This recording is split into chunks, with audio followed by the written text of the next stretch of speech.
This episode of the Welcome Back podcast, I sit down and I speak with Jessica Delfino, who is a stand-up comedian, a mother, and a world traveler. We spoke about so much. This was the first time that I ever met her and spoke with her.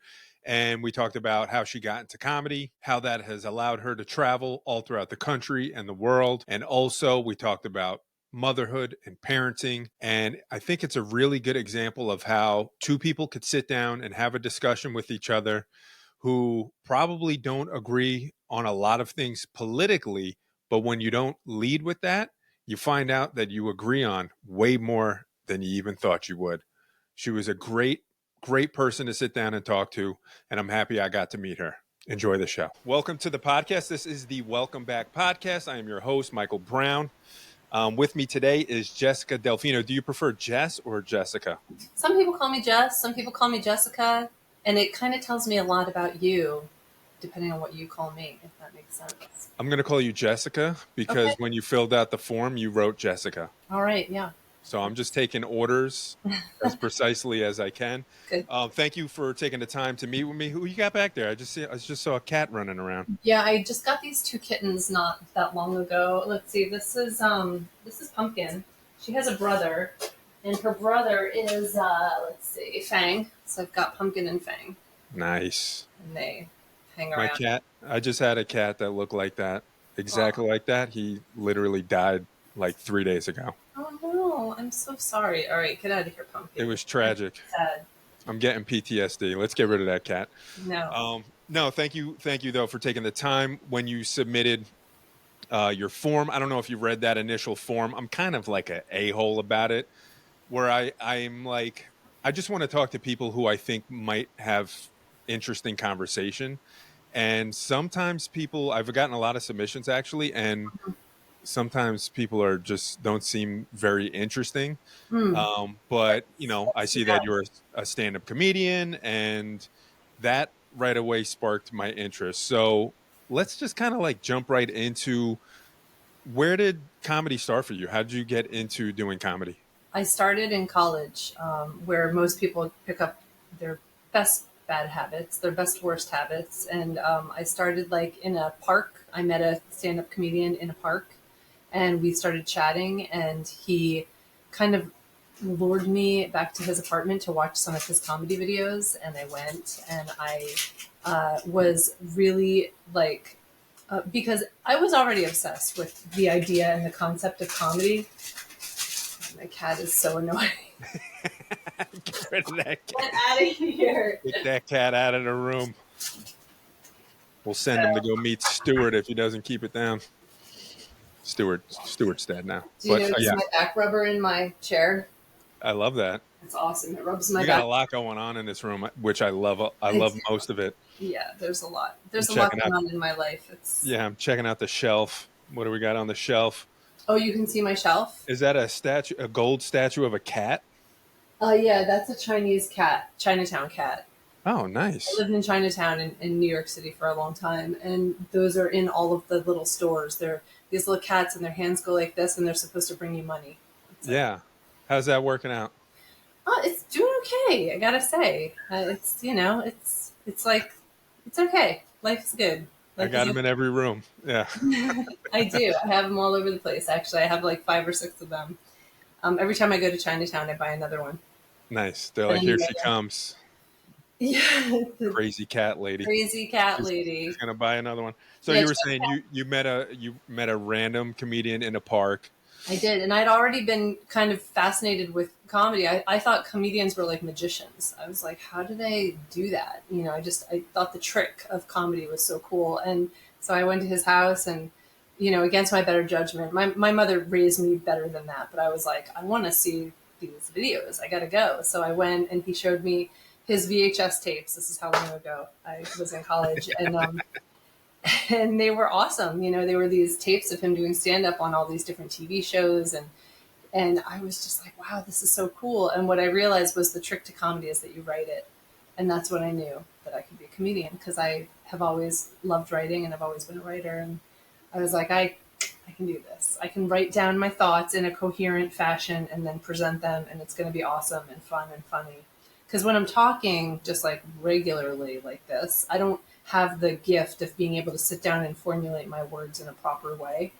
Um, and that's really helpful to me as a human. Yeah. I wish I could do that with every interaction. I wish I could be like, listen, Michael, I'm going to sit down and write all the things we're going to say, and I'm going to read it, and it's going to be perfect. But no, I have to rely on my improvisational ability to talk, which is not Yeah, my. well, we're putting you to the test today because the way I like to do these, and I just started this podcast. I've been thinking about it for a very long time. I used to do a podcast that was basically cryptocurrencies and conspiracy theories, and that Hmm. was fun. That was actually a lot of fun. I did it with a friend of mine many years ago. I like crypto. Um, I'm into it. um, how about conspiracy theories? I some Depends which conspiracy one. theories.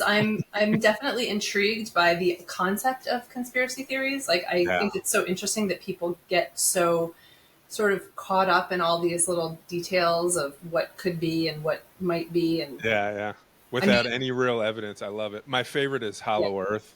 That's my favorite conspiracy theory of all time. okay. Because it's completely implausible and impossible, but I just like the I think thought of, flat Earth is one that always is like kind of. I saw the documentary about it, and I was just like, wow, this is yeah. What's bonkers. cool about those kind of conspiracy theories, and we're like right away we're satisfying my ADD here, where we already went off into a dark alleyway, and we didn't even finish the first thought that we were on. Yeah, But that's how my conversations work, though. You know. yeah, yeah, absolutely. And so yeah, I don't know. I flat Earth is fun because catch me on a right like the right Thursday and I'll Hmm. start believing some of that shit and I'll be like, wait a minute, hold up, and then I'll have to shake it off of myself. Yeah, And then that's just like, that's the thing. It's easy to fall down that rabbit hole, and people do, yeah, and then you can't climb out with any kind of ease. So it's hard because well, what happens is when you fall into these holes, you're just surrounded by more people in the hole that just pulling keep you you, down like yeah, crabs in a barrel. yeah, they just keep you in there. Yeah. But I was saying that we're putting your improvisational skills to the test because I don't send questions. We don't know each other. This is the first No. time we're ever talking to each other. I Mhm. know literally nothing about you other than you wear glasses, you like Chinese cats, and you do stand up comedy. And apparently you're a mother. Yep. You have a That's. few kids. So, I have two and kids. you, and I'm assuming you know nothing about me other than Uh, I have a I podcast. googled you, and there wasn't a lot really out there. But you know, one thing that I have always done as a human is been open to experiences and adventures, and it served me pretty well in my life. So when I saw the opportunity to get to chat with you and and talk about whatever we talk about, I figure it could be fun. It could be an adventure, or of course, it could be a complete disaster. But either way, I'm here for it. Yeah, I mean, even if it's a dumpster fire, I think that's still a pretty fun adventure. It can be, yeah. You just have to kind of manage it in a different way. That's all. Yeah, yeah, absolutely. Tamper expectations here. I'm not too bright. Okay, so we'll dive off into the dark alleyways and we'll see where it leads us. I But like. no, I was definitely fascinated by the stand up comedy thing because, like you said, I'm fascinated with comedy and in particular stand up comedians because I feel like they've always, for as I'm 41 years old, so as long as I can remember, they've always been like the only people in the room who could just say the truth. Mm, And it didn't matter what the like who was running the country at that time or who else was in the room or what the narrative was. It was just they were able to speak the truth and because they were doing it in like a funny, sometimes clearly in jest way, yeah, it like was court acceptable. jesters. Yeah. Yeah. So, but the difference with like the court jesters way back in the day is like, if you weren't funny as a court jester, you got your head cut off. I mean, you still do in a sense. Yeah. You don't maybe get it physically cut off, but you get cut off in a sense, like from the comedy clubs or from your community a little bit. Yeah. So there is a little bit of still like punishment for not being funny. Yeah. Definitely. So, how long have you been doing stand up? Um, I started Since like VHS tapes, I started clearly. like 20 years ago. Yeah. Okay. 20 years ago. And you've, like when you first started out, Like, do you remember the first My first stand up that bit. you did? Yeah. I do. It's funny. I actually have this. I should have brought it with me, but it's in the other room. I have a huge box full of old comedy books of all my journals and jokes and notes and dates and people's phone numbers. And I was digging through it looking for some information, and I found some of my first earliest bits. And wow, they're so funny. I mean, I might still perform them today. There was one that was like, okay, so this one, no, I can't even, I can't do it. I can't do my earliest bits. I'll completely, no. Yeah, I don't know if this is the right this is the right platform to bring back the first bit you ever wrote, but what uh what I'm interested in is like what when you went up for that first set, Yeah. first of all, like what was the kind of like the environment? Like where was it? Was it a club or was it a Um, bar scene? Like yeah, what was it it? was so in New York, in Philly is where I first started performing like at some open mics and stuff. And when I started doing comedy, first of all, there weren't a lot of places to go perform, and second of all, it was mostly all guys.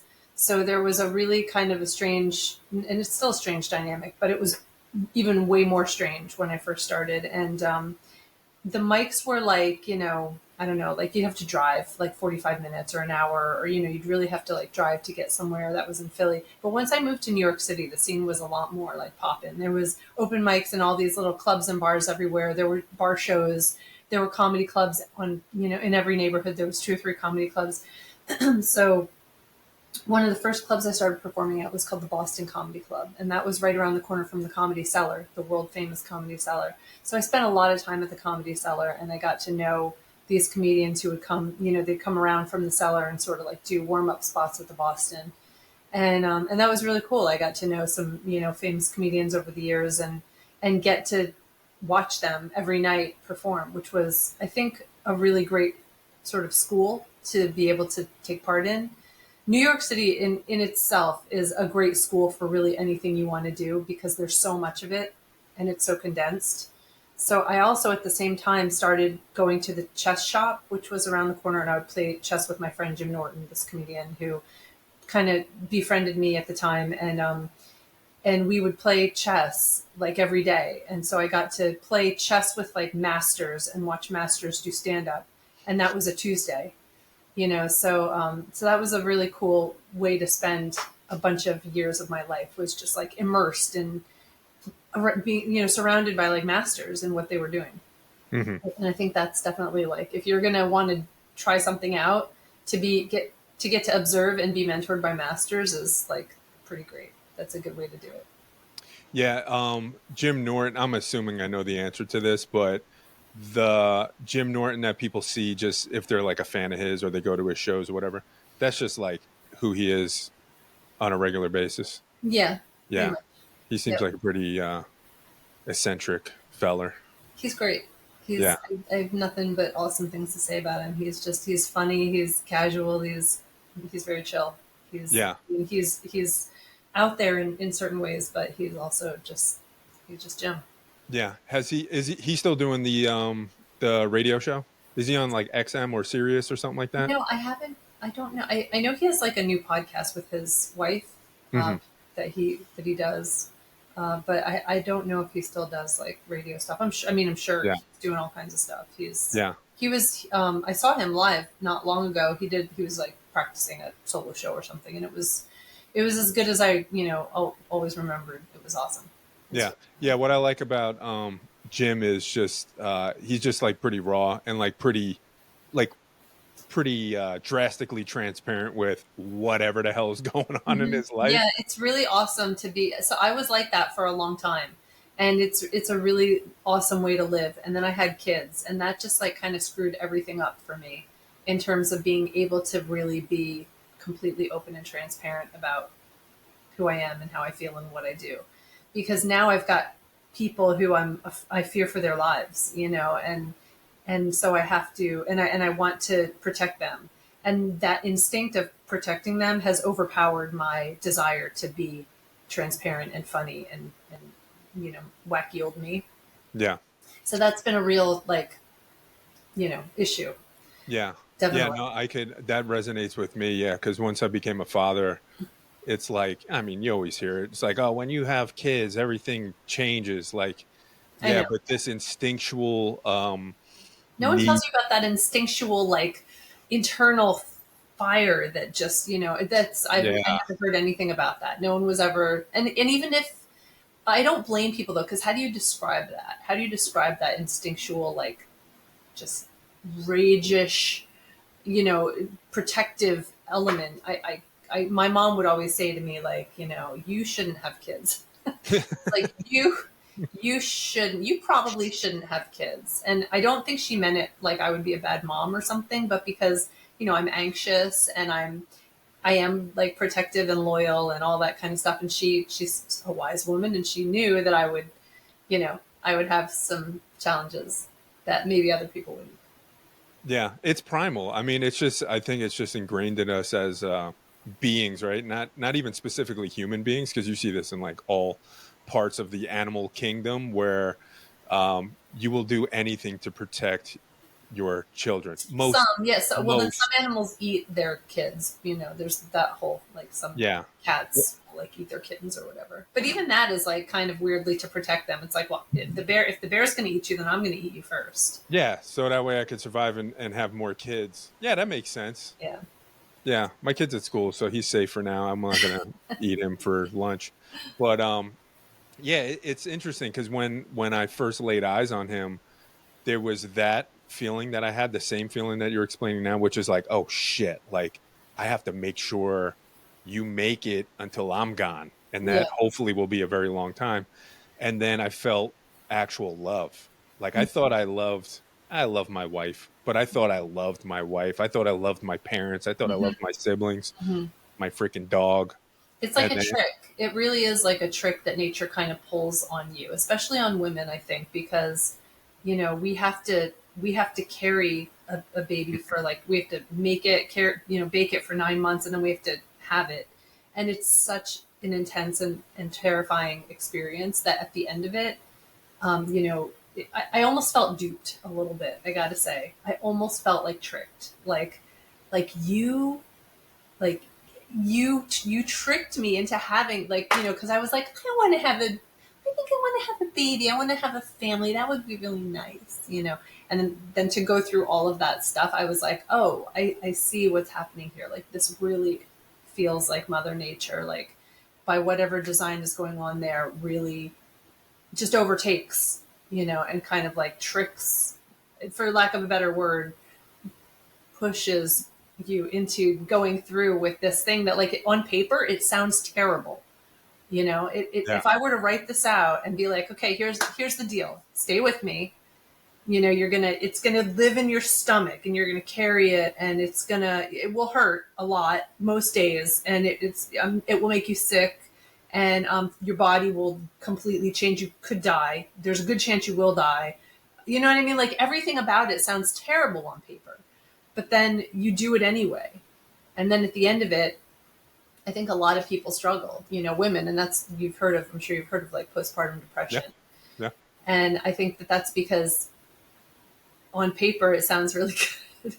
And in reality, it's really, really hard in a lot of ways. And Is postpartum, does that also come from like that separation then? Like, because you've had this life growing in you for hopefully 9 months, and then you give birth to it, and now it's here in the world, but it's no longer inside your body. So is part of that separation effect as well?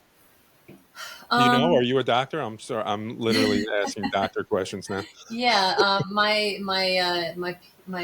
degree does not really cover that, but yeah, I think there is a part of that. But although I'll tell you, at the end of it, I was so ready to separate from, I was just like, Yeah, get this so thing out maybe of me. not so much. But Yeah, now that I have, the children that I have, like, I would do anything to protect them. yeah. Like, Well, and you did that, and then you had another one. So it yeah. couldn't have been all that bad. Well, even so, the second one, I remember being so, like, after I had my first baby, I went immediately back to the hospital. I abandoned my husband. I was like, I gotta go. And he was like, please don't leave me with this baby. And I was like, I'll be back, but I gotta go. And I left and I went back to the hospital like a week. It was like like maybe 4 or 5 days after I had the baby. I went back to the hospital and I was like, I think I'm dying. And they were like, okay, they checked me all out and they were like, I mean, we don't see any proof that you're dying. And I was like, are you sure? And they were like, you should probably just sleep, because I hadn't slept in like, Yeah, you need a nap. yeah, they were like, just try to sleep and it's going to be okay.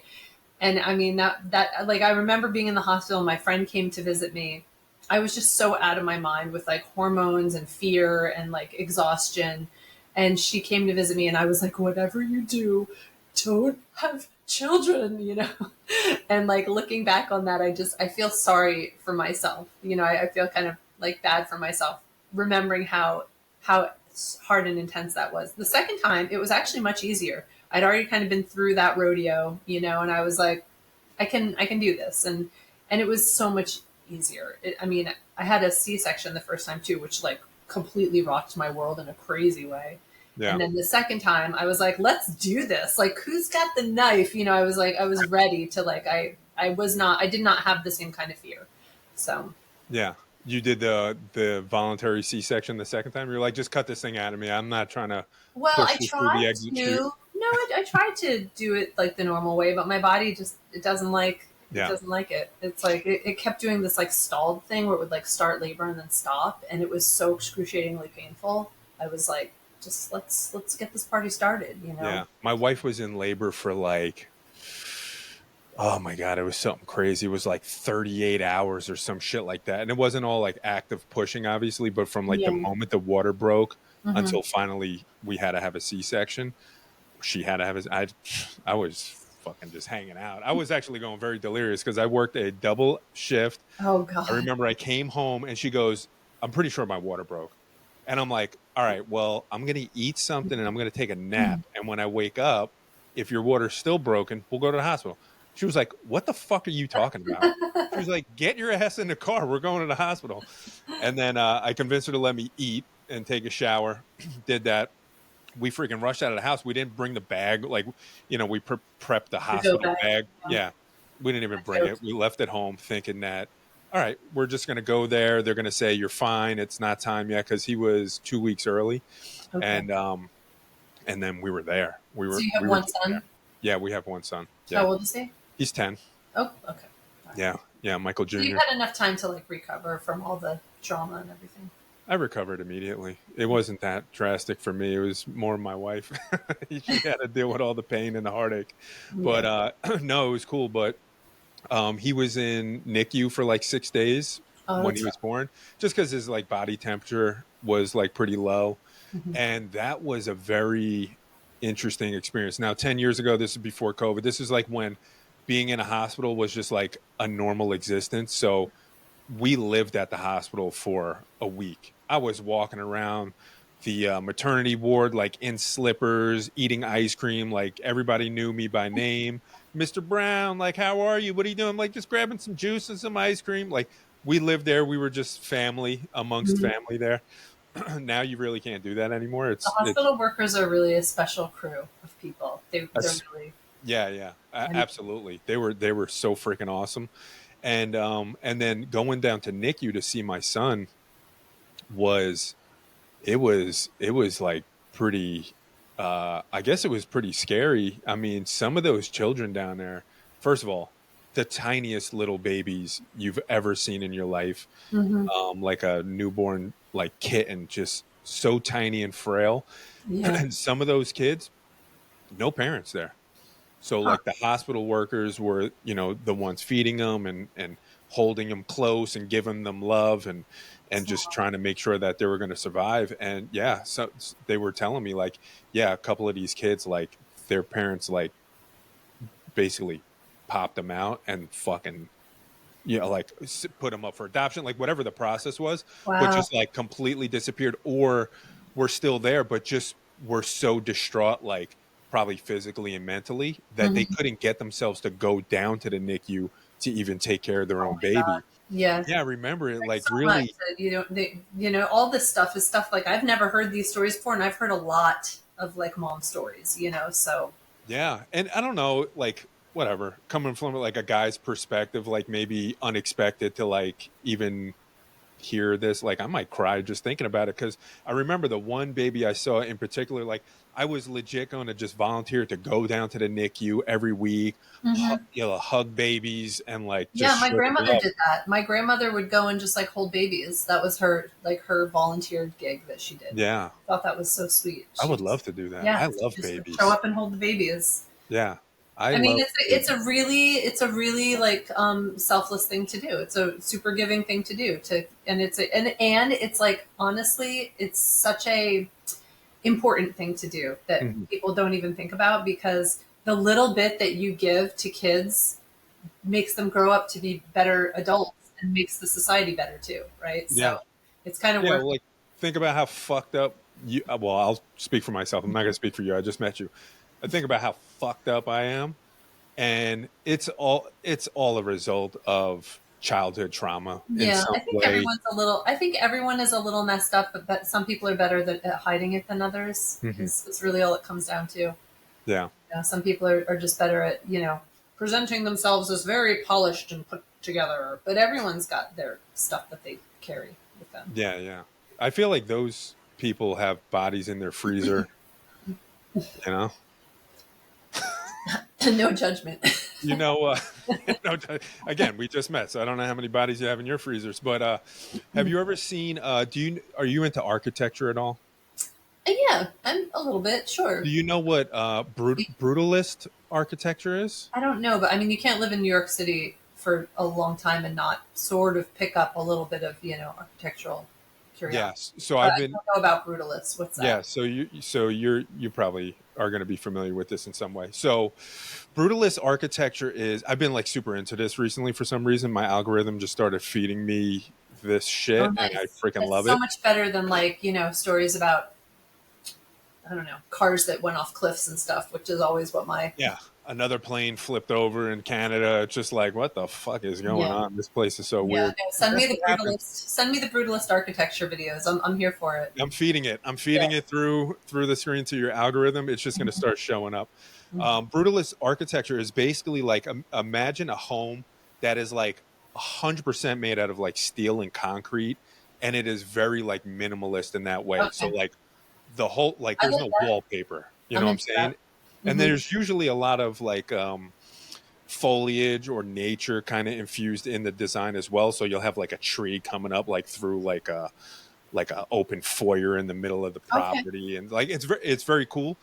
But I just can't help but think like these are serial killers that live in these types of houses, because they're usually like very desolate location. Hmm. I want to say like, They have like a prison like sort of demeanor or something, like where they're yeah, like square and kind yeah. of Have you old. ever seen the Human Centipede, the movie? Mm-mm.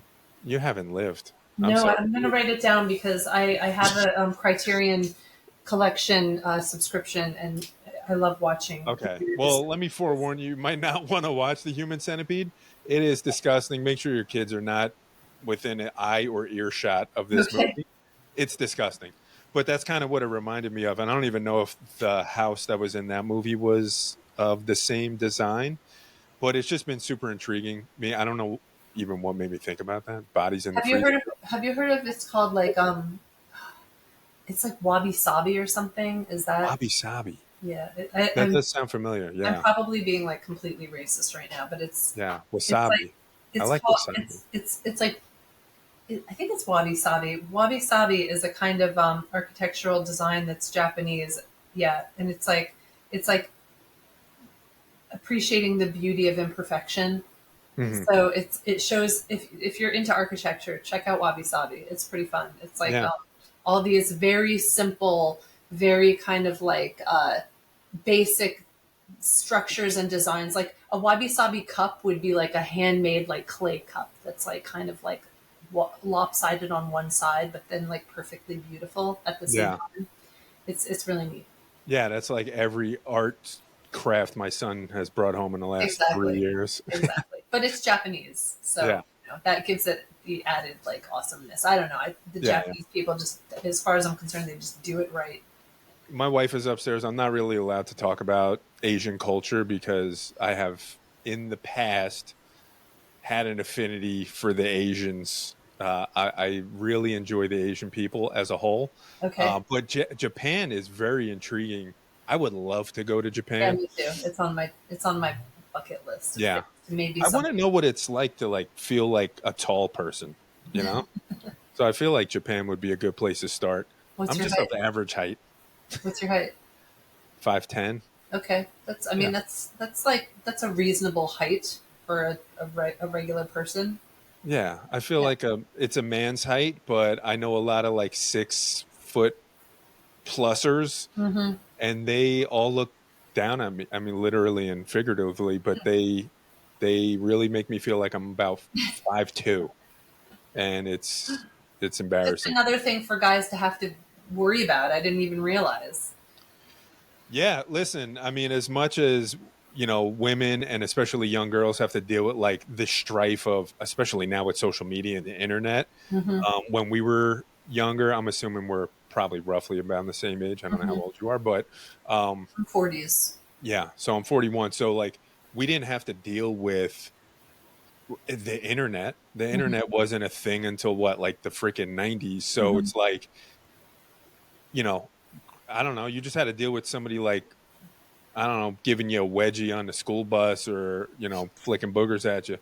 Mm-hmm. But like, you don't have to deal with the constant bombardment of standards being thrown at you. And especially for young girls, I am like absolutely blessed to have a son because I don't have to deal with that in that way. I'll have to deal with some other stuff. But I think it does get overlooked, the amount of standards that men feel like they have to live up to that are constantly pushed upon them. Yeah, And I really do feel for men. I know that that's like that sounds silly, but I even wrote a song for the fellas.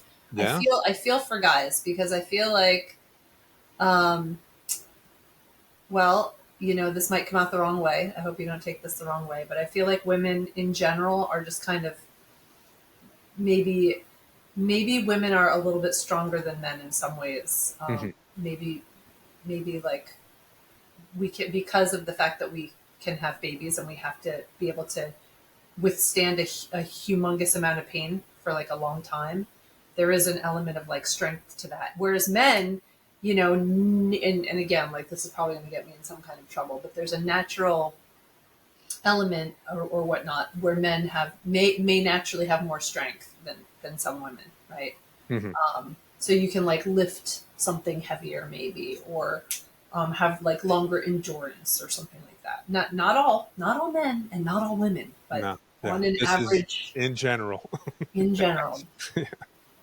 So it's interesting though to hear things like that because I do have a little bit of a soft spot for the specific challenges that men have to experience, and I know that they exist. And anyone who says that that's not true is, they're just kind of not really being honest. They're not really looking at the situation in an honest way. But men experience life in a way that is quite different than the way that women experience life. And it's not really fair to say that all humans experience life in all the same way. Hmm. So, like I feel that society can sometimes be really cruel to men who are maybe ugly, physically like unattractive, or incapable of being socially graceful. I think that society can be particularly mean to, Yeah. to fellas like that, and I think that it creates a lot of really harsh, intense negativity that affects society in a really bad way, and creates communities of people that can be just downright like evil out of the anger and frustration that they're experiencing. And I'm Yeah. not saying that I'm not guilty of, I'm sure that I've done something along the way to contribute to that, but I do try to be conscious of that in my daily, life. I try to just be I feel that kindness goes a huge way in terms of like helping society. And if Yeah. everybody were able to think that way, that it's such a little stupid thing, but it would probably generally better society. Yeah. Yeah. No, I agree. I agree in a lot of ways. And of course, like these are generalizations. Not everybody Like, is. Not all men are strong and not all women are weak or, mhm, whatever. And mhm, there are certainly things that women can endure more so than most men. Mm-hmm. You know, just like we were talking about, just kind of giving birth and like that whole process of dealing with that, like that 9 month endurance run that you have to go through, where it's Yeah. like, you know, tomorrow morning you're going to have to deal with this thing again and Mm-hmm. absolutely not lose your mind over it. Is pretty crazy that that's even possible. Um, but men, to the point that you were just saying, like if you're an ugly guy, and I'm just speaking from experience here, if you could at least be funny, Mm-hmm. you're gonna be fine. You know what I'm saying? Like, Well, yeah, personality is a huge part of it, right? Like if you can be funny, and that's kind of like the song that I wrote. It's sort of like is saying to guys like, you know, here's what you can do if you want to like get laid. Basically, it's like, you know, just like put on a clean shirt and like crack a joke, you know, and it's kind of like going through these different ways of like just get out there and, you know, be cool, man, and kind of like talking them through that, almost like cheerleading a little bit, because I yeah, know that, you know, I mean, I have heard and been told over the years, you know, all kinds of like really mean things by like guys who, you know, will see my videos online or whatever, and they'll be like, "You're ugly and you're stupid," and you know, and like stuff like that. And I think I don't get mad at. I kind of feel sorry a little bit for like a guy who would decide to make me a target, you know, of their like frustration by just being like, you're you're you're not funny and you're ugly." You know, it's like, well, I know neither one of those things are true. So what is probably the case is that you're really like sad. You know? yeah, yeah, 100%. Yeah, 100% of those people are losers, and if they're ever taking the time to like bash you, especially if they don't know you on the Mm-hmm. internet, Mm-hmm. then that says a lot about the what they have Yeah. going on in their life. I mean, I refrain to, I wouldn't go so far as to say loser, because some of these people are actually even like, they've got a lot of stuff going on for them, but they can't see it. You know, it's like you can't Yeah. see what you've got. You never can whenever you're in the, I mean, even me sometimes, my friends will have to be like, "Look, will you just look at your life for a second and get your head out of the, you know, the weeds." And it's nice sometimes to have someone do that, you know. Yeah. Well, you're being way more charitable than I am. And I will say that those people are losers. But also, that's what Twitter's for. So if you want to just talk, you know, shit on people, just Yeah. use Twitter. Don't Mm-hmm. do it on Facebook. That's for families, you know, and small businesses. And, It's true. you It's true. know, yeah. And I used to do a lot of that. I used to do a lot of internet trolling, especially on Facebook. And I don't delete anything. So if you go way back, you don't have to go that far back. But if you go back, like, I don't know, a couple of years, 8 years, somewhere around there, I would just troll people because it was fun to get a rise out of somebody when you knew that they were It is kind so, of fun. yeah, when somebody's so fanatically like involved in their opinion Mm-hmm. or their, you know, like their team, you know, whether it's like politics or religion or whatever it is, those are always like Yeah, whatever it create, is.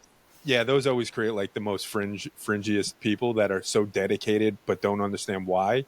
Mm-hmm. um like those people are really fun to troll. But I don't know what happened. One day I woke up and I was just like, this is really a waste of my good positive energies, and I'm not going to do this anymore. So I don't really do that anymore. You Plus I own probably a screw up business a now. little bit. Yeah. I don't know. I would like to say it's maturity, but I think when I left punching a clock and I started my own business, I think it was like partly a business decision to be like, well, half of these people could potentially be people that I would work with, Mm-hmm. and that would be really a stupid business decision for me to alienate 50% of potential people that I could bring value to, and then also could like help me build my business up. Around how old were you when that happened? That was 3 years ago. That was recently. What is it, 2025? So I lost my job in 2022.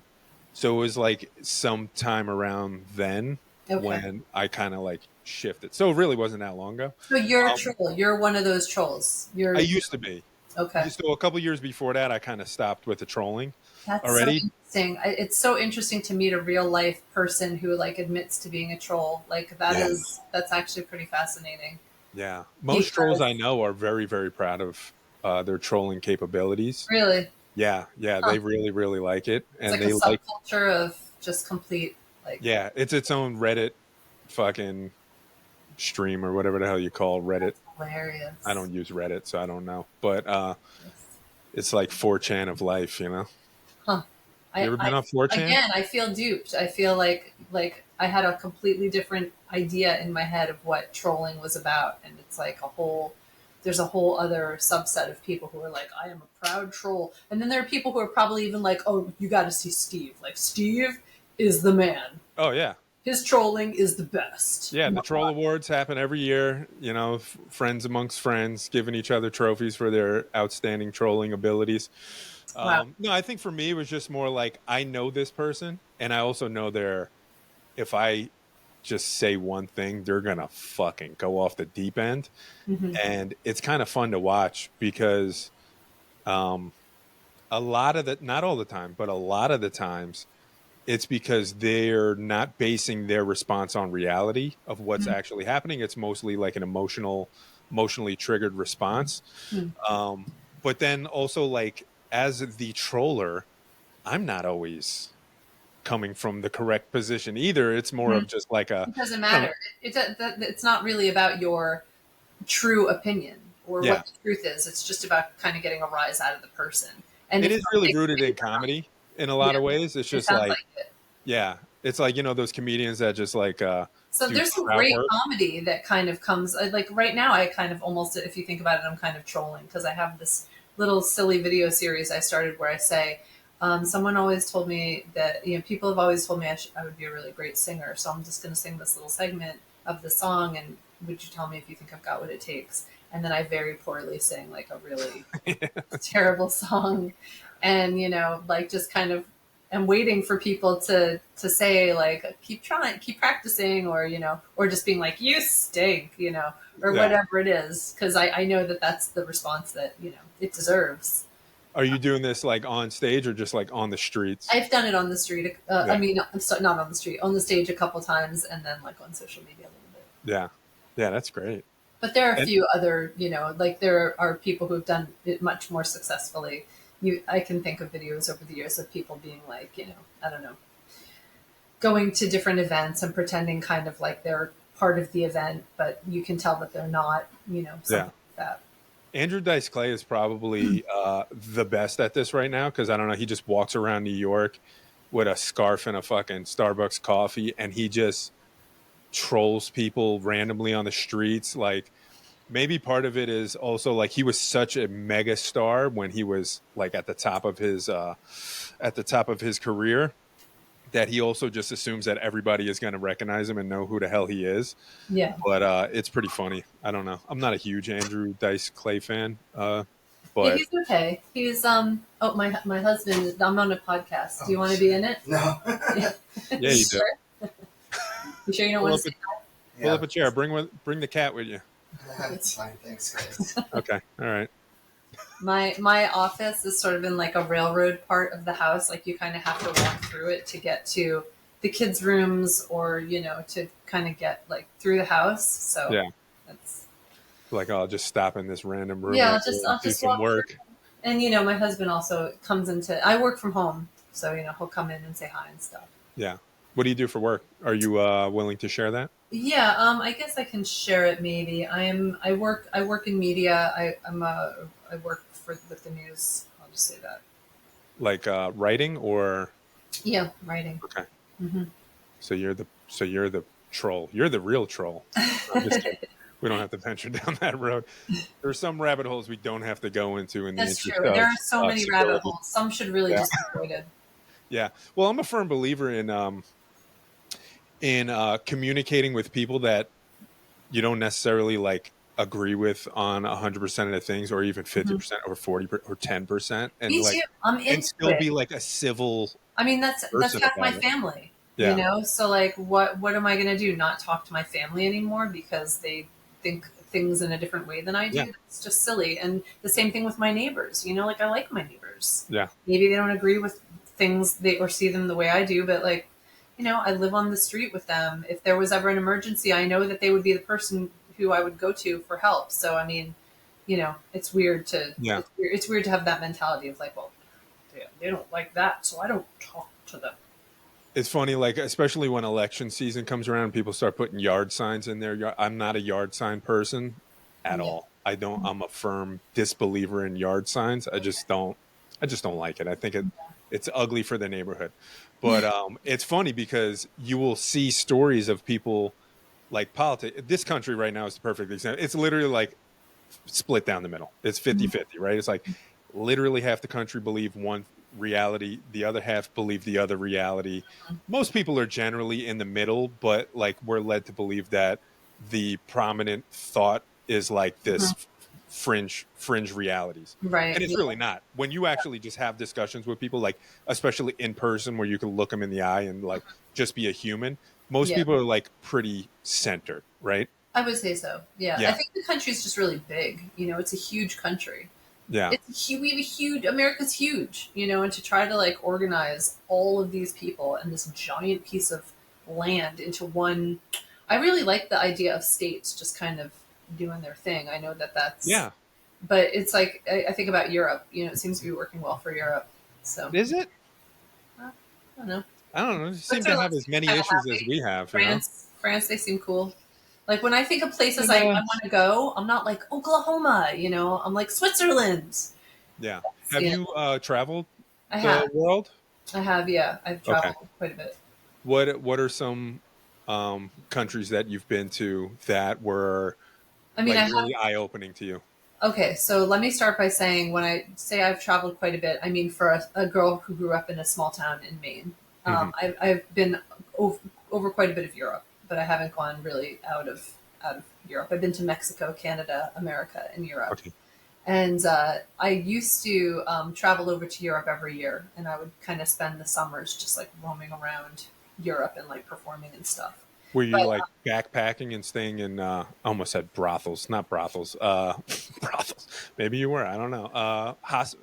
yeah, What do they call? hostels. Hostels. Yeah, no, Brothels, not hostels. so much, but yes, I would stay like wherever I stayed. Sometimes it would be an apartment or a room or a hotel or whatever. But And this I was before you had children, assuming? yes, Yeah. yeah. Yeah. I They haven't gone ruined anywhere that. since I've had No, I kids. get it. Yeah, they ruined it. They ruined your We took a trip to Seattle a couple of years ago, and it was like the worst. It was like a disaster. But anyway, because of bringing like the whole family and stuff, yeah, it just, I or mean, just Seattle sucks. I've no, never been to Seattle. Seattle was So I don't know. great. I mean, it was really cool, but I don't think I really got to enjoy it because Yeah, it was just too. It was, yeah.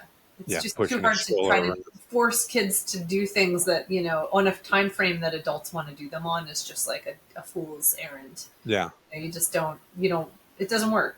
yeah, And there are some people who do it, and they do it anyway, and they're like, God damn it, I'm going on this thing, and you're coming with me, and it's gonna be great, And yeah. God bless them, but I couldn't make it work for me. Oh, God forbid you and your husband like want to go to a museum or like do something where it takes like patience and Exactly. quiet. Or you have to like read something or focus on it for a minute. I mean, yeah, it's just Yeah, like, and so I also I have a added complication in that my one of my children has special needs, so I have Mhm. to kind of like really take that into consideration with everything we do, and that adds a whole extra. And then one of them is a baby, so there's Yeah. like a she They both have special needs for now. for now, yeah. Yeah. And then I have special And needs. then yeah, and you, and then there's your husband. I mean, we're all just We all kind of have a bunch special of babies, you know? about it. It's true. It's true. And the older I get, the more I realize how true that really is. That I have a very specific set of special needs that I need for everything. It's like I'm not doing that. I would need to do this and this and this. No, I'm not going there. I need this and this and this. Like a writer for like a performer is basically like a list of special needs. Yeah, It's like the green M&Ms or whatever it is yeah, that yeah. you need to make it work. The infamous green M&Ms. I want Mm-hmm. only green M&Ms and a Mm-hmm. bottle of Hennessy, Mm-hmm. and then Yeah. I'm good. Yeah. So you've been all over Europe, you said, or Yeah, there are like specific? I've been to like England, Ireland, Scotland, Iceland, Italy, Denmark. What Yeah, was your favorite, if you I had to loved pick one? Iceland was like the bomb. I loved. Yeah, I mean, all of them were great. Like I at one point I was almost like I'm gonna move to England. Like yeah, I love London. London's great. London was really, really fun. And I loved Ireland. I went to Galway a bunch of times. I love Galway. Love it. I loved let's see, Scotland, Edinburgh. I did Edinburgh Fringe Festival a bunch of times. That was like just super fun. Loved Edinburgh. Iceland. I loved Iceland because it's just so weird. Like it's weird in a way that I feel like my weird really fits really well with. Bjork is from Mhm. Iceland, and it's just like it's a group of kind of like antisocial people, but it works really well. Like the way that they interact with each other. They're not like, "Hi, how you doing? We're all best friends." They just have this very kind of like distant understanding of. It's just like, "Hello, welcome here." We do our own thing. It's like a very kind of controlled space, personal Mhm. space. I remember one time they have these like pools that you go sit in. They're basically like hot tubs, Yeah. and the locals go sit in them in the morning, and they just like a dip, like to start their day. They're like geothermal heated pools that are heated by like the volcanoes underground, and they just sit in them, and people are just like hanging out naked together like first thing in the morning, and it's just how they do it. I mean, Yeah. could you imagine like getting up in the morning and being like, I'm going to take a shower with my neighbor to get the Yeah. day started? Yeah. You know, I'm gonna go soak in a tubby with Jim from down the street. yeah, they just go sit in the tub together, and they're all just kind of like hanging out and like casually. It's not like everyone's having this big conversation. They're all just kind of sitting, like letting the day unfold in Yeah. this very calming, kind of cool way, and that was like a really interesting thing. Yeah. I And don't know if I could do that. I mean, I don't even like peeing like in a lineup in of public urinals. restroom, yeah, I get Yeah. it. I've never gotten that. I don't understand that. I don't understand why guys don't get their own restrooms. It seems to me like I don't know. I Like it's remember growing up, so it was like Shea Stadium or something like that. My dad used to bring us to a lot of baseball games, and like it was just like a trough. It was yeah, like a pig trough that you would pee in. It was like old Roman times, yeah, and I couldn't do that right now. I'll just piss my pants in the back of the car on the way home. Like, yeah, I don't know if I could do the hot thermal naked thing with Jim down the street, but yeah. who knows? I mean, you stay there for a few weeks, you know, Um, as a yeah, mom. I did. I stayed there for let's see. I was there for like maybe almost 2 weeks. Mhm. And I did like some shows there, and I like hung out with the locals, and I was there during Christmas time, which was really cool. It was like uh, they do this thing there with trolls. Speaking of trolls, it's like they like Krampus. they worship trolls. Well, they have Krampus is more like German, Okay. Bavarian, but this is they do something called Yule Lads in Iceland, where every day from like December, I don't know, like the 12th to like the 20th or whatever it is like a different troll, a different they call them Yule Lads. It's like a different little creature, and they all have these weird names like Forgedschnod or whatever, and that means like potato eater, and it's like a troll that comes and eats your potatoes. Yeah. And that's kind of how they celebrate the holiday. It's like a part of their. It's really for like kids. Yeah. But they leave their shoes out, and the trolls like put treats in their shoes or something, or like if they're naughty, they don't get treats in their shoes. So it was a really kind of a fun, That's just a interesting. different culture, Yeah. just a different way of doing things and looking at the world. And It's so interesting, like, and especially I've traveled a little bit, but I've never been to Europe, anywhere in Europe. So I only traveled to third world nations in the southern hemisphere, apparently. I've been to Canada once, but it's like northern Pennsylvania. I wasn't impressed. Canada's Um, awesome. I love Canada. I mean, I grew up in Maine, so as far as I'm concerned, like anywhere that Rush came from is the coolest. And yeah, also, all their musicians are like Joni Mitchell, Rush. Who else? Gordon Lightfoot. Isn't he from Canada? Who else is from Canada? I think isn't Bob Seger from Canada? I don't Just know. Bob a lot. Seger, I think he is from Canada. Just a Yeah. cool crew, man. There's Just a like, lot of people from Canada that you find out they're from Canada, and you're like, oh, that person's Canadian. yeah, I'm And always then like that makes sense yeah. because Canadian people, in my experience, they just seem really cool. They You know just what all really fucked me up? You know what grinds my gears is when I'm watching a TV show and everybody's American, but then you see an interview of the actors and they're all British and they're all pulling. Like, think about you ever watched The Walking Dead? no, yeah, that is weird, Okay, right? 99% of them are British. Yeah, that is weird. It's What like the fuck? I had a friend, I remember when I used to go to England, and she would like do an English, she would do an American accent. She was an Yeah. actor, and she would do this. She would be like, "What the?" She'd be like, "Tony, no, I don't want it, Tony," or whatever. And I was like, "That is so accurate. Like she sounds completely American right now." But if Yeah. I tried to do a British accent, I don't know. I think there definitely is a skill to it. No, And that's a solid accent. Solid. Yeah, it's hard. I can't imagine somebody pulling that off, but apparently the wool's been pulled over my eyes in like 9 out of 10 Netflix yeah, shows that I've watched. they're legit. They're They're actors for a they're reason. getting paid for, yeah, the money for a reason. Yeah, it's interesting.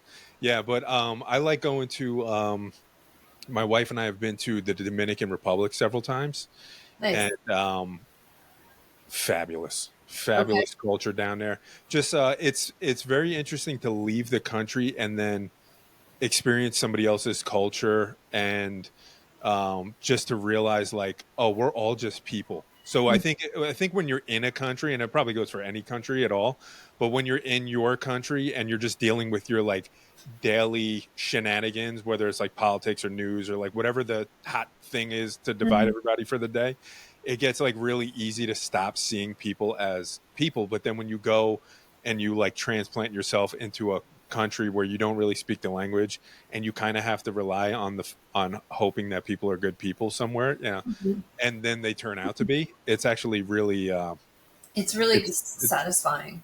it is, yeah. You're Yeah. like, oh, thank God, like the world isn't full of monsters like I keep hearing and being led to believe. Yeah. That Yeah, there's down it here are is. all monsters and they're going to eat me and steal my money and take my luggage and, like take Yeah. rob the car that I'm driving. I mean, it's you do hear those stories. They do exist, but it's nice to be able to get through it and not Yeah. have to live that reality. Yeah, for sure. I mean, I'm sure there are some horror stories out there, but in my experience, every other country that I've been to, the people have been fabulous. And especially like southern hemisphere countries, like Hmm. the Caribbean cultures and the Spanish cultures have been freaking awesome. I Yeah. have loved it I every mean, single time. yeah, monsters are real, but at the same time, they're legendary for a reason, right? Mhm. Monsters are legendary because we don't have to experience them all day, every day. They come when they come, and when they come, they wreak like major havoc. Yeah. But luckily, thankfully, I don't know. And there's so many people in the world now. There's like billions of people, so obviously there are more monster sightings than there used to be. But Yeah, and I think probably some of that is the accessibility of information now is like you something could happen in Japan and you're going to Mhm. find out about it like In a minute, instantly in yeah. America. Hmm. Yeah, just because the internet and the way shit travels. And also And that then everyone has a monster inside of them that could come out. Like mm, when we think, and you hear this kind of stuff all the time, like, oh, I mean, I lived next to this guy for 20 years. I never thought he would be capable of doing something like that. Like you yeah, hear stuff like that all the time. And it's like, well, everything was fine until one day it until it wasn't. wasn't. Yeah, until it wasn't. Yeah, absolutely. Yeah, my wife is a nurse and she works at one of the jails, and so she's constantly seeing people that we know. Hmm. She's like, oh, guess who came through the jail today? And Oh my it's like God. somebody from our either we went to school with or just Yeah. somebody that we've known in the past. Oh, And that's it's awful. like like Does it ever I don't know. surprise you? Are you ever like, what? Or is it usually more like, yeah, I makes sense. Yeah, usually it's that where it's like, yeah, I could see that happening. But on occasion, you'll find out, like, even people that we don't know, and it's just like you said, it's like, oh, that everybody said he was such a nice, respectful person, and then all Yeah. of a sudden you find out that he Yeah. murdered 3 people and he's been wearing them as bathing suits. Like, what the hell is up with Yeah. that? Stop Yeah, watching. Stop watching. Silence of the Lambs guy. yeah. Silence of the Lambs, classic. Um, So Europe is awesome. You said you've been to Canada. Have Hmm. you ever been to what'd you say? You've been to Mexico? Is that like the furthest south you've been? Yeah, I'd say so. Yeah, Mexico was. I mean, it was like I went to like the perfect part of it where there was like a beautiful sandy beach, and Yeah. drank like I don't know, like Corona while eating a lobster. It was like a very peaceful and lovely time. Yeah. I'm sure it's not probably like that for everyone, but I, I had a really great time there. Yeah. I don't know that experience is the same in like Mexico City, you know? Yeah, I feel I like don't, that's just and like that's the the thing hustle is and like, I mean, even in, Pennsylvania or in New Jersey or in Ohio or wherever, like you can go to one town and have a really great experience, and you go to another town that's not really that much different than the place you just were and have a terrible experience. yeah. And then, I mean, and there's all kinds of different things that affect that, like from your mood to the, amount of money you have when you go, to if you brought your kids or not, to, if you're there for business or pleasure, I mean, there's so many things that affect the way that things have the outcome of things. And it's almost not fair really to kind of estimate how anything is going to go, because there's so many factors that will affect it. Yeah. And I don't know, so I could say like, oh yeah, like Europe was great. I mean, it was great for me. I had a great time there. I was really lucky that every time I went, I just happened to have pretty much like the greatest time. But then, I talked to a friend of mine and she was like, oh yeah, I went to London once. All my luggage was stolen the first day I got there, and we had to wear jeans and the shirts we flew in on for the whole week. And I was like, oh my god, like that sounds, That's horrible. that's Yeah. rough. I'm never going back. Yeah. It's Yeah, like, oh, or I say, oh, I went to Italy and I had so much fun. It was so great. And then my friend is like, oh my god, like in Italy I got robbed, and I, you know what I mean? It's like there's all different. What I stayed in Naples for like 2 weeks when I went to Italy, and Naples is really, it's like it's described as kind of rough. People will describe it as almost like New York in the '80s or something. But I found it to be just like the most charming place ever. And people are really surprised by that. They're like, oh, Naples really, that's not really like my favorite place to go when I go to Italy. yeah. But it was just kind of like it was like a very like, it would probably be, I don't know, I would imagine I could see it as like a town in New Jersey, or something like that. Like it's, well, I mean, I guess it's It might be a town in New Jersey, it could be. actually. Yeah.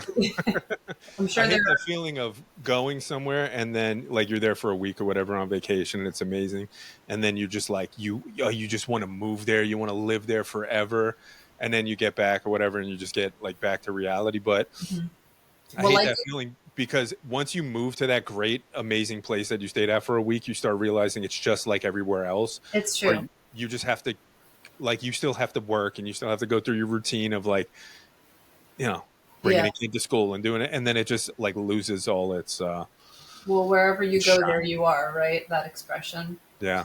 Like with even with here, where I live in Pennsylvania now, and I kind of had that mentality of like sick of New York City, sick of the rat race, sick Mhm. of all the people clambering on top of each other, and my kid going to the playground and picking up heroin needles, and just like all the craziness that was happening in New York City. And I think to myself, over there, I can have some space, and Mhm. I can own something, and I can not be on top of other people all the time, and there's parking spaces, and all that stuff is true, but it's still life. There's still all the hard things that come with life, and that you can't escape that no matter where you Yeah. go. Yeah. And we just go through different seasons in life too. So like I used to always think that I wanted to move back to New York. Yeah. And Where did you live in New York? I'm from Brooklyn and I Oh, lived in okay. Staten Island as a basically adolescence to teenage years. And then I moved up here to the Poconos. Okay. And so I finished, well, I didn't really finish high school, but I attended high school towards the end is like when we moved up here.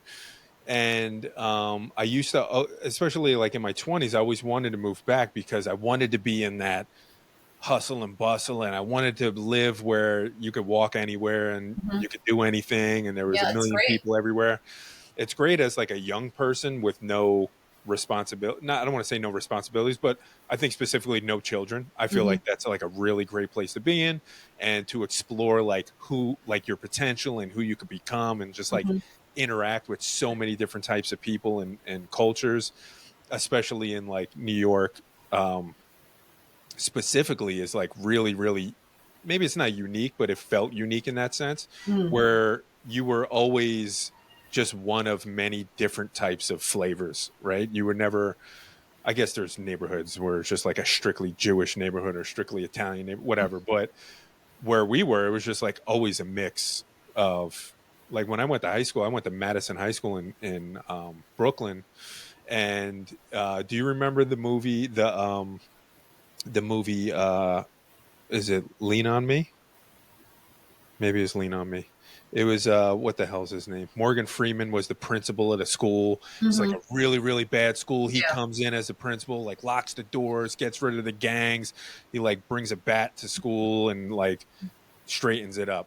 Hmm. That was, for all intents and purposes, the high school that I attended when I Okay. was in Brooklyn. It was a fucking disaster. Aw. I mean, I failed gym because I wouldn't change, because if I would go into the locker room, the same group of kids would try to jump me.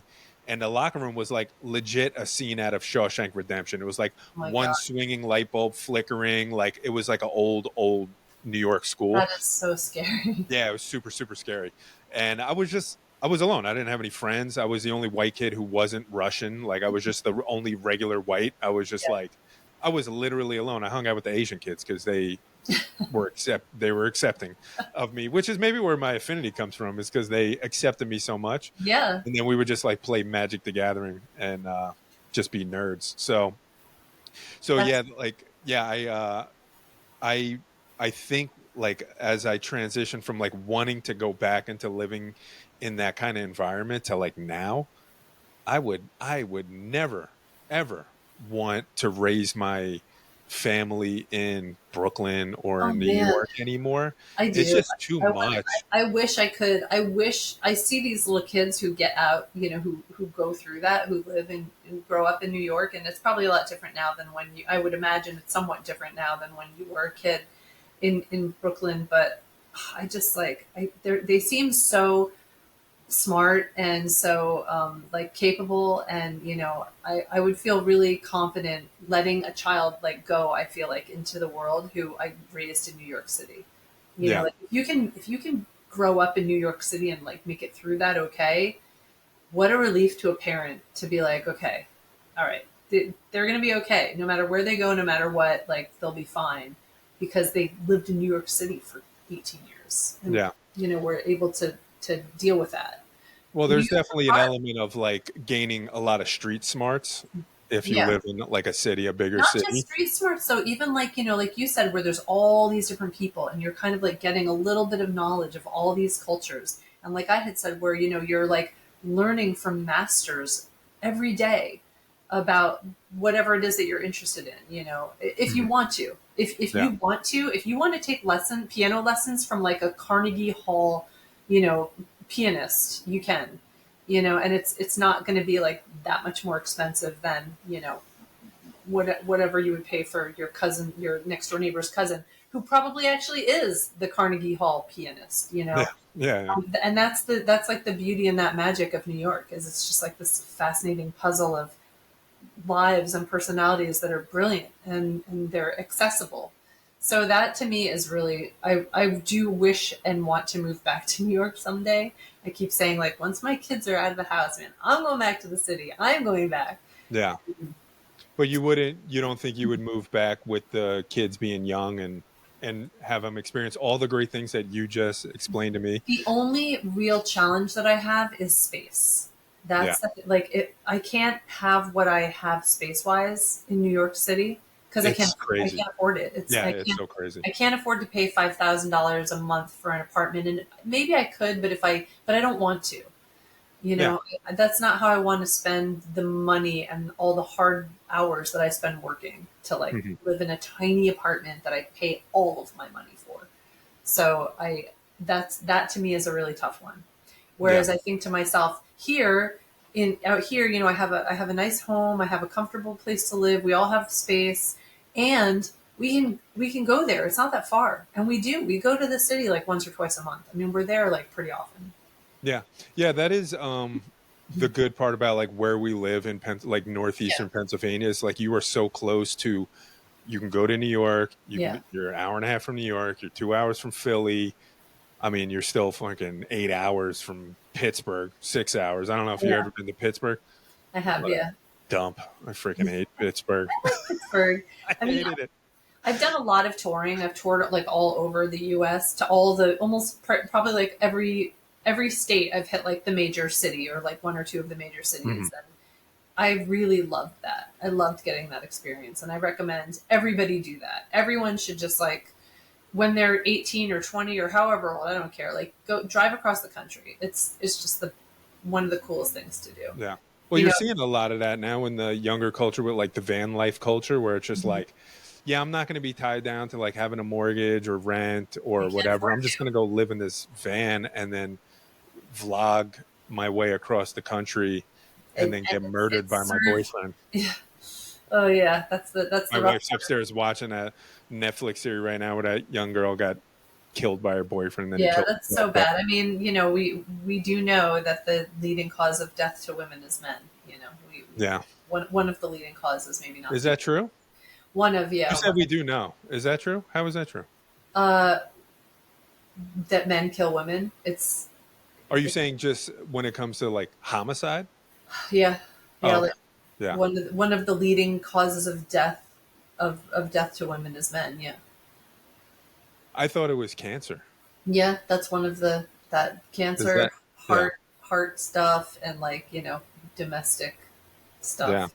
Yeah, those are like some of the That's top it's crazy. top causes. I've had a few girls beat the shit out of me.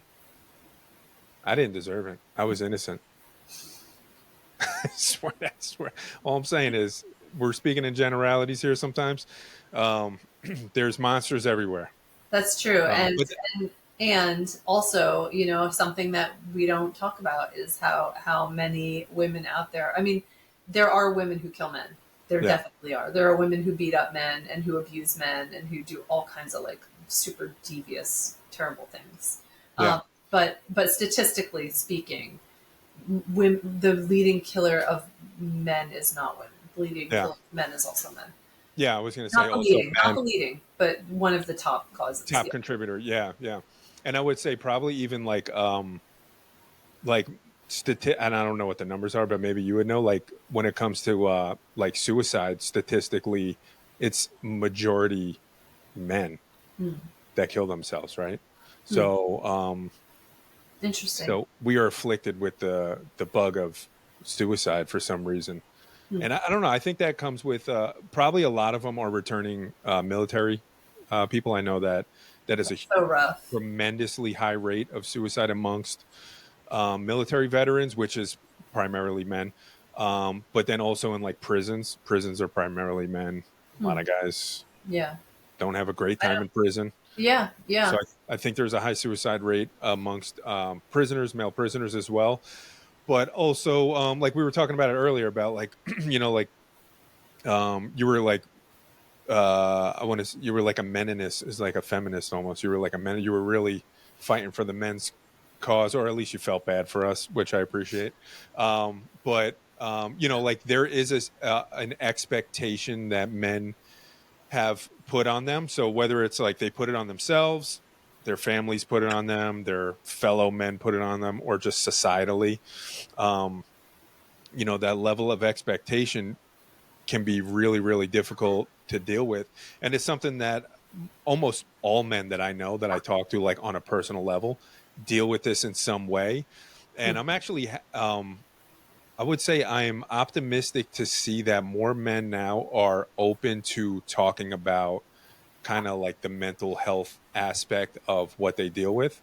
Whereas when I was growing up, so like in the 80s and 90s, like you didn't talk about,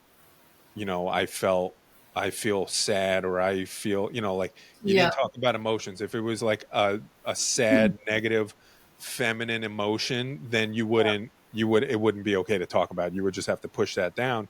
Yeah. Whereas now men, I feel like, are more comfortable with just being open, and especially with other men. We've I come a have, long way as a society in yeah, that way. for sure. I think. I mean, I went to so my son he was last year. He was on the wrestling team, Hmm. which was a new experience for me. I never in a million years was like, I'm going to be a mom who's going to have a kid who's going to be a wrestler. But it just worked out that way. He got kind of like invited to join the team, and I was like, sure, why not? We'll give that a try. And he really enjoyed doing it. There were some rough patches. There is like sort of physical element to it, obviously, and it's about like overpowering, people in a sense. But I went to the matches and the tournament, especially. The tournament was incredible because I've never seen so many little boys crying in a room. And I was like, there's something really healthy about this. These boys are like getting out this physical aggression.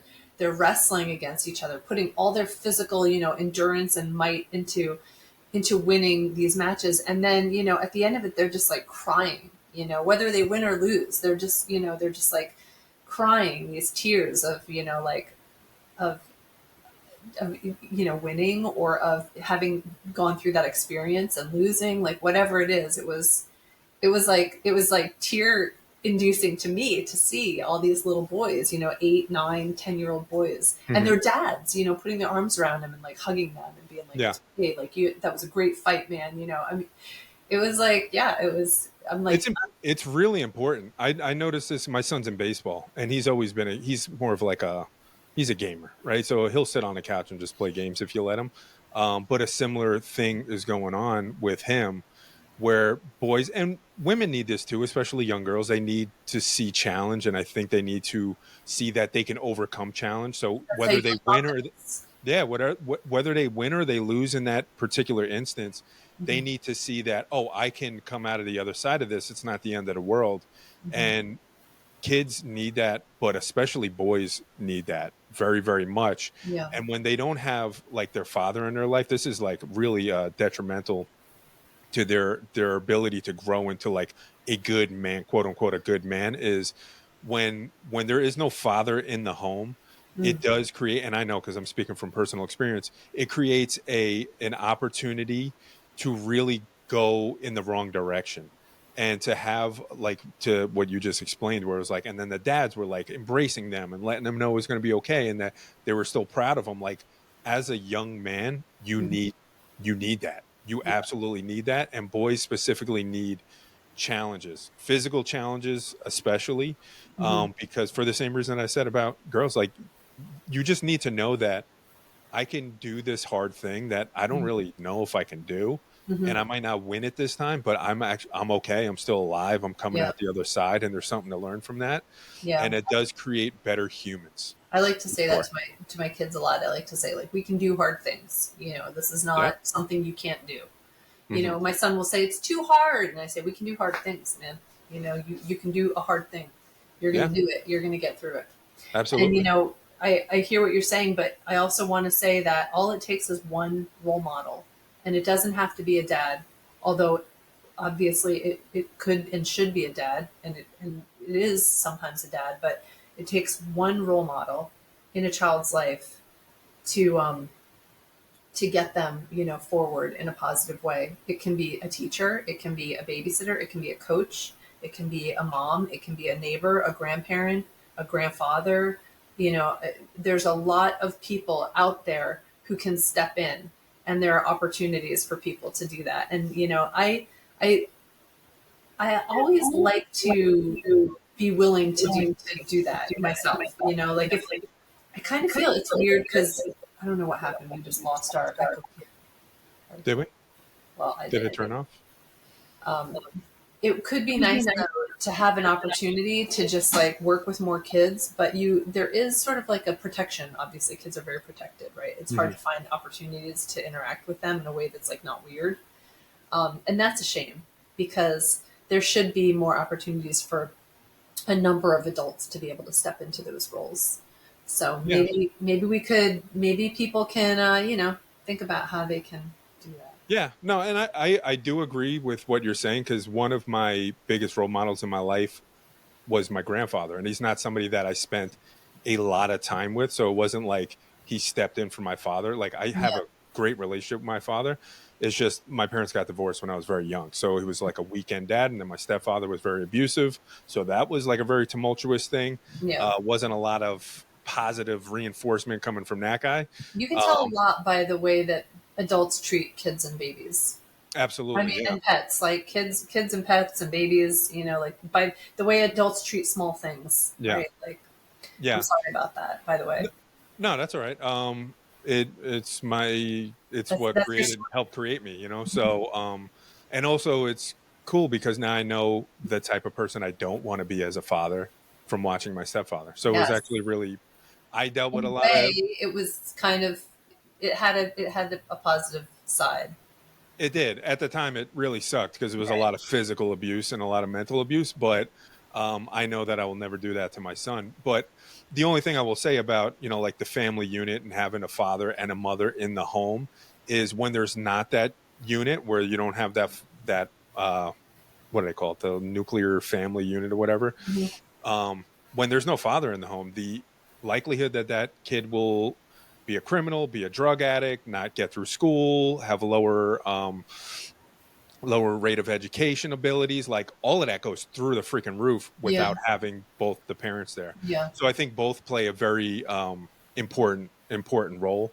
But I know just because I've grown up as a man, a boy into a man with the weird broken family unit that I had, and I just know the effect that that has had, yeah. and it's just like I couldn't. I just yeah. I just really feel for kids who don't have a father in the home, and then even if they do, they're like workaholics or alcoholics Yeah. or some sort of holic where they're not really present. Is a freaking disaster waiting to happen. Um, It's no good. It's not. yeah, It's not a good scene. it's not good at all. And, Yeah. and I So mean, that's why we keep hearing those stories that we hear, right? Like, it's not like you're pulling this out of a hat. This is stuff that we have heard over and over, and generational yeah, trauma is real, and all that kind of stuff. But yeah.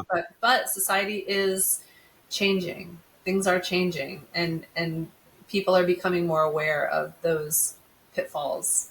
So Hmm. hopefully, the next time we have this talk in, like, I don't know, 20 years from now or whatever, the world will be an amazing, crazy, different place. People will It'll be be a living on utopia. Mars. Yeah, we'll be doing this from Mars. Yeah, I'm not going to Mars. That's a long trip. yeah, me neither. I'm It's a I'm one-way staying, trip. I'm staying in Pennsylvania. Yeah, yeah, it's like Mars in a lot of ways anyway. No, I agree. I think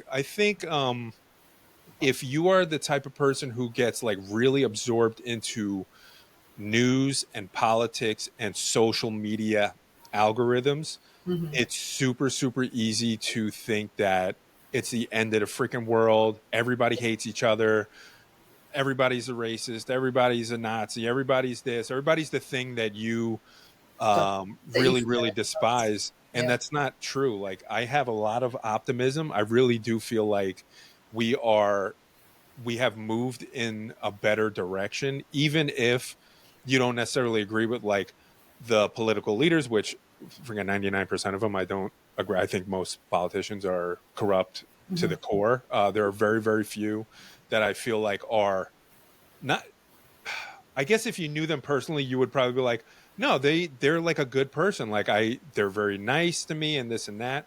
But I think inherently the way the system is set up, it does just create corruption. Like there's just too much money involved. There's too much power It's involved. important to really know how politics works, though, in order to really be able to say that kind of stuff. And I don't think that most people understand how politics works. So as a person who has spent a lot of time absorbing politics, Hmm. I have to say that my opinions have changed over time. I used to also feel that way, but the more that I learn about politics, the more that I learn that there are a lot of safeguards in place that do protect the people and do protect our taxes and our money. Not to say that it's not going to happen, that there aren't, but it's the same element that you can apply the same thing to politics that you can apply to the rest of the world that you just mentioned, right? Hmm. Like, not everyone's a monster. Not everyone. It's not the end of the world. Not every politician is a criminal. Actually, there are a lot of politicians who are really just our neighbors, just like you and me, just trying to kind of get through life, who decide for whatever reason, maybe they were encouraged or maybe they thought they could make a difference, and they go in that direction and they do good at it, and then they keep going. Hmm. And there are some of those people who slip through and they're doing really bad stuff. And they eventually usually get caught, they get outed, and they do jail time. We see that all the time. Yeah. But it's really, I think, just like any other element of life, just like moms or just like teachers or just like coaches or, really anybody. So I think it's very important that people do really do diligence in terms of learning how politics works, learning how our political system works. Because if you don't know how our political system works, and most people don't, it's very easy to question and to point a finger at a system that people don't understand. Well, Right? I think that's probably the healthier approach than just going, I trust all the safeguards. Everything's going to be fine. I do believe that you should question Oh my everything gosh. and then Read. verify Pick it, up a right? book. Yeah. I wish more people were spending time reading instead of like playing video games and doing, online stuff. Yeah. I think that it's a really important thing that we're just putting to the wayside because it's a lot more fun to like watch videos of people doing flips over cars. I mean, it's more entertaining, maybe in some ways to Yeah. play a video game for 2 or 3 hours or whatever. Yeah. Probably like about a decade ago, I stopped watching sports and football, and I've just like politics has become more of the sports for me. I just super interested in politics because whether you pay attention to it or not, it will affect you at some point. Mm-hmm. And usually, when you realize it's affecting you, it's because it's something that you don't like or it's something that affected you negatively. When Totally. things are working in your favor, you pretty much never notice it Yeah. because you're just everything's okay, right? Everything seems to be on the up and up for your belief system, but there's just been too many examples where people get into politics, whatever, they're making $100,000-$200,000 salary, and now all of a sudden they're worth over, and not overnight, but in a decade or two they're worth a couple $100 million.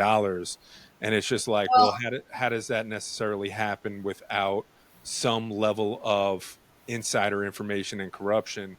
I don't believe that that's just like a coincidence that a yeah. shitload of these people have made tens and hundreds of millions of dollars off of pretty, like, I guess in today's standards, like a meager salary of like $100,000 is a lot of money, but Mhm. for them it's not. I mean, on average now, like as far as salaries go, that's really not that much when you think about how much it costs to live and Mhm. just pay for goods. But so I don't have a lot of faith in most of the there are some that Are I you talking really do about like. federal politicians or national politicians I or would state say it's easier probably to recognize it on a federal level, just because it's more, even though it magnified? shouldn't be, it's more visible, Yeah. right? It's just like what more people talk about and share and investigate and whatever.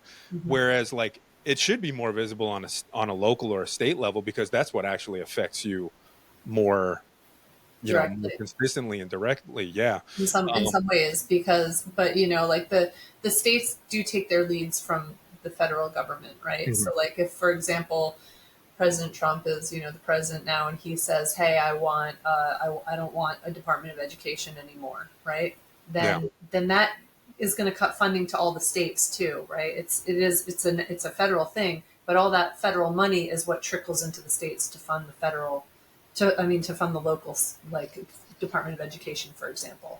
Yeah. So it really does have a direct effect on, they are very interrelated, as you know, because you pay attention to politics, but some people don't realize Yeah.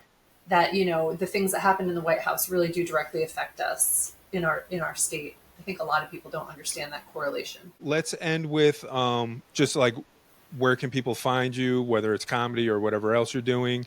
Let them know where they can find you at. I'm really easy to find. You can just Google Jessica Delfino and you'll find me. That's where you find me. You find me on Google, just like you find anything. It was nice to meet you See too, and it sometime. absolutely, I would love to.